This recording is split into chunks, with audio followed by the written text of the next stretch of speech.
অনেকেই ভাবে দই বানানো অনেক কঠিন একটি কাজ বা জমবে না, অনেক ভয় পেয়ে যায় বানানোর আগেই। তো আমিও কিন্তু তার ব্যতিক্রম নই। আমিও আজকে প্রথম দই বানাবো, আর আমার কি এক্সপিরিয়েন্স হলো সেটাই আপনাদের সাথে শেয়ার করব। তো দই বানানোর জন্য আমি বাসা থেকে যে দুধ এনেছিলাম সেই দুধ থেকে 1.5 লিটার দুধ জাল করে নিচ্ছি। দুধটা কিন্তু একদমই খাঁটি, হলুদ কালার সর দেখা যাচ্ছে, একটা লেয়ার দেখা যাচ্ছে। এই দুধটা একদমই খাঁটি আর খুবই মজার। তো আমি দুধটাকে ভালোভাবে নেড়েচেড়ে বেশ কিছুক্ষণ জাল করে নিব। তো আমি দুধটাকে অনবরত নেড়েচেড়ে কিছুক্ষণ জাল করে নিচ্ছি। যখন আমার দই বানানোর দুধটা অনেকটা ঘন হয়ে এসেছে, তখন এর থেকে আমি কয়েক হাতা দই উঠিয়ে রাখছি। ক্যারামেল তৈরিতে এই দুধটুকু আমার পরে কাজে লাগবে, সেই জন্য আমি কিছুটা দুধ উঠিয়ে রাখছি। এই তো আমার প্রয়োজন মতো দুধ কিছুটা সরিয়ে রেখে আমি এখন ক্যারামেল তৈরি করতে চলে এসেছি। তো আমি ক্যারামেল তৈরি করার জন্য কিছুটা চিনি কড়াইতে দিয়ে দিয়েছি। এখন এটাকে অনবরত কিছুক্ষণ নেড়ে চেড়ে নিব।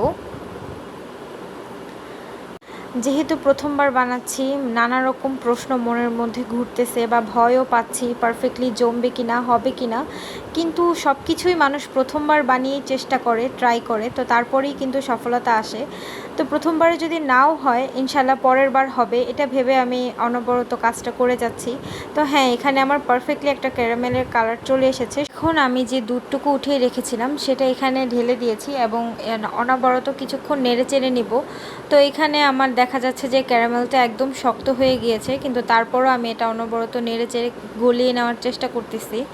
তো অনেকটা দেখা যাচ্ছে যে একদম শক্ত হয়ে গেছে। তো আমি এটা অনবরত অনেকক্ষণ নাড়াচাড়া দেওয়ার পর এই কিছুটা অংশ আর কোনোভাবে গলছিল না। তো আমি ভাবলাম যে না, কালারের জন্য যেহেতু করেছি হয়ে যাবে। তো এরপর যে আমি যেই দইটা দিয়ে দই বানাবো, সেই দইটা একটু ছাঁকনিতে রেখে দিয়েছি, পানি ছেঁকে নিচ্ছি।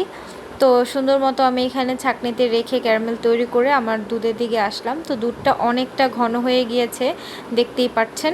তো অনেকটা দুধটা ঘন হয়ে গিয়েছে, আমি আরও কিছুক্ষণ নেড়ে চেড়ে এটাকে জাল করে নিব। তো আমি এখন ক্যারামেলটা এটার ভিতর ছেড়ে দিব। তো ভালোভাবে নেড়েচেড়ে কিছুক্ষণ জাল দিয়ে নিব। তারপর পরিমাণ মতো চিনি দিয়ে দিব, যতটুক চিনি এতটুক দইয়ের জন্য প্রয়োজন। তো পরিমাণ মতো চিনি দেওয়ার পর দুধটা একটু পাতলা হয়ে যাবে। তো আরও কিছুক্ষণ নেড়েচেড়ে যখন আমি কিছুক্ষণ জাল করে নিব, তো দুধটা আবার আগের পর্যায়ে চলে আসবে, ঘন হয়ে যাবে। ক্যারামেলটা দেওয়াতে কিন্তু দুধের কালারটা খুবই সুন্দর এসেছে, একদম দোকানের দইয়ের কালারের মতো লাগছে, দেখতে ভালো লাগতেছে। তো চিনি দেওয়ার পর আমি অনবরত কিছুক্ষণ নেড়ে চেড়ে মিশিয়ে নিয়েছি। তো এই তো আমার দুধটা একদমই পারফেক্টলি ঘন হয়ে গিয়েছে। তো আমি এটাকে আরও কিছুক্ষণ নেড়ে চেড়ে নিচ্ছি। দুধটা যেহেতু পারফেক্টলি হয়ে গিয়েছে, আমি চুলাটা অফ করে দিয়েছি এবং যেই দইটা আমি পানি ঝরাতে রেখেছিলাম সেটা একটা কড়াইতে নিয়ে আমি ভালোভাবে ফেটিয়ে নিয়েছি। এরপর আমি দুধটা ঠান্ডা করতে রেখেছিলাম, সেই দুধটা যখন কুসুম গরম পর্যায়ে আসে তখন আমি দইয়ের ভিতর ঢেলে দিই। তো যখন দুধটা আমি দইয়ের ভিতর ঢালি, এটাকে এখন কিছুক্ষণ ভালোভাবে নেড়ে চেড়ে দইয়ের সাথে মিশিয়ে নিব। তো আমার মাথায় কিন্তু একটা প্রশ্ন আছে যে দই বানাতে কেন দই লাগে, এই জিনিসটা আমি এখনও জানি না। আপনারা কেউ যদি জেনে থাকেন অবশ্যই কিন্তু জানাবেন। তো ভালোভাবে নেড়েচেড়ে মেশানোর পর আমি দইয়ের যে বাসা থেকে যে হাঁড়িগুলো নিয়ে এসেছিলাম, সেগুলোর ভিতর একটু একটু করে দুধটা ঢেলে দিচ্ছি।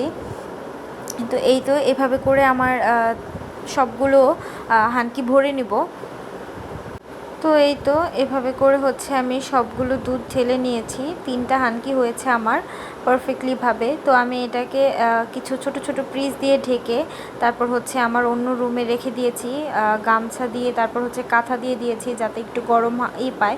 কিন্তু আমার এমন অবস্থা, আমি রাত্রে 2:30 বাজে একবার যেয়ে চেক করেছি, আবার 4:30 বাজে একবার যেয়ে চেক করেছি, মানে আমার সারা রাত ঘুমই হচ্ছিল না এটা কি জমবে কিনা। সকালবেলাও আমি ঘুমাতে পারছিলাম না। তো যাই হোক, সকালবেলা এসে চেক করতেছি আমার দই জমেছে কিনা। আলহামদুলিল্লাহ একদমই পারফেক্টলি জমে গিয়েছে। তারপর আমি অনেক খুশি হয়ে যাই। নাহিদকে আমি বলিনি যে 3টা হয়েছে, নাহিদকে আমি বলেছি যে 1টা হয়েছে।